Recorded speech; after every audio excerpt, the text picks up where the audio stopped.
Ito yung luto sa itlog at hotdog na 100 times ko na yatang naluluto. Bukod kasi sa masarap, sobrang dali lang nitong lutuin at sobrang mura lang din ang mga sangkap. Kaya sure akong lahat kayo kayang makapagluto nito. Bali dyan nga ay maglalaga muna tayo ng 3 pirasong itlog. Ilaga lang natin yan ng 15 minutes para maging hard-boiled ang pagkakaluto nito. Then habang nilalaga natin ang mga itlog, prepare lang natin yung iba pang mga sangkap. Bali meron tayo ditong 4 na pirasong jumbo size hotdog. Any brand ang hotdog is pwede po dito sa recipe natin mga miha. Kung anong type ninyong brand is go lang po tayo dyan. Hiwain lang natin yan ng ganyang hiwa.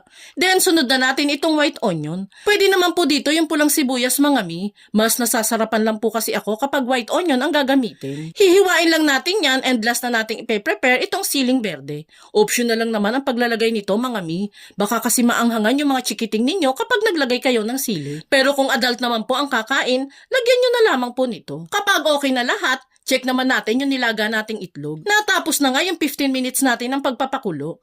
Pwede na natin yung hanguin at balatan at itabi muna.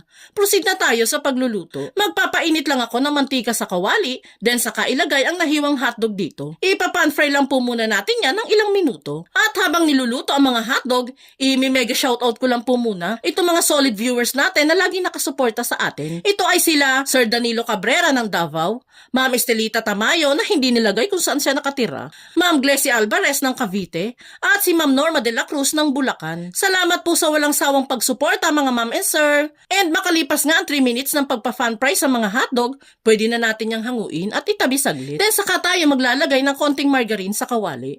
Tunawin lang natin yan. And saka ilagay ang hiniwang sibuyas. Hahalu-haluin at igigisa lang natin yan until mag-translucent. And kapag gano'n na nga, saka na ilagay dito ang mga hotdog. Haluin lang ng ilang minuto. Isisingit ko na din po palang i-shoutout itong 4 pa nating solid viewers na lagi nakasubaybay sa mga recipe na ginagawa natin. Ito ay sila Ma'am Samantha na nanonood sa Japan, si Ma'am It's Me, Sonia ng Bataan, si Mami Christy ng Pampanga, at si Ma'am May ng Quezon City. Salamat po lagi sa inyo mga madam ko. At this point nga mga mi, maglalagay na tayo dito ng half cup ng banana ketchup, isang maliit na sachet ng oyster sauce, at maliit na sachet ng pamintang pino. Halu-haluin lang until mag-fully mix. Kung gusto nyo nga din po palang ma-shoutout sa mga videos na ina-upload natin, pusuan mo lang po itong video na pinapanood mo ngayon at mag-comment ka na din po dyan sa ibaba kung taga saan po kayo. Malay mo, ikaw naman ang ma-shoutout natin sa mga future videos na gagawin pa natin.